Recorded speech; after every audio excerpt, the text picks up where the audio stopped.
Ronda Veritas Report. Damdaming anawim at sitwasyon kaugnay sa inilunsad na kontrakorupsyon ng isang grupo. Balitang tinutukan ni Nolan Ariola. Maraming salamat mga kapanalig. Formal na inilunsad ng isang grupo na naglalayong sugpuin ang katiwalian sa pamahalaan at itaguyod ang pananagutan ng mga opisyal ng gobyerno.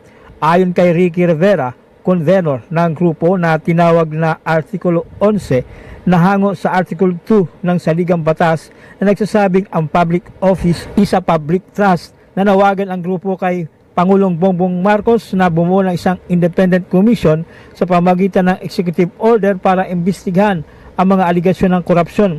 Kabilang sa mga dumalo sa press conference ay sina dating House of Representatives Deputy Speaker Attorney Erin Tanyada III, Attorney J.B. Bautista, Attorney Rene Espiritu Jr. at Labor Leader Leody de Guzman.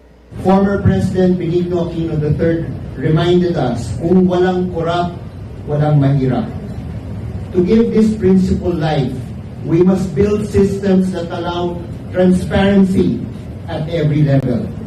An FOI law empowers citizens, civil society, and media to follow the money and demand honest stewardship. We call on the current administration to act with courage. Create that independent commission.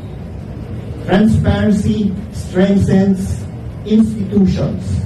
Accountability restores trust.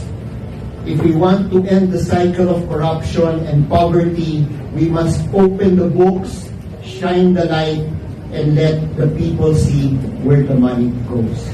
Yan ang tinig ni dating Congressman Tanyada. Mga kapanalig, isa sa dalangin at hangarin ng simbahang Katolika ay ang bigyan ng balansing pagtugon ng mga kinaukulan ang mga hinaing ni Numan. Para sa Veritas 846, ang radyo ng simbahan, ako inyong kapanalig, Nolan Ariola, sumainyo ang katotohanan. Ronda Veritas Report.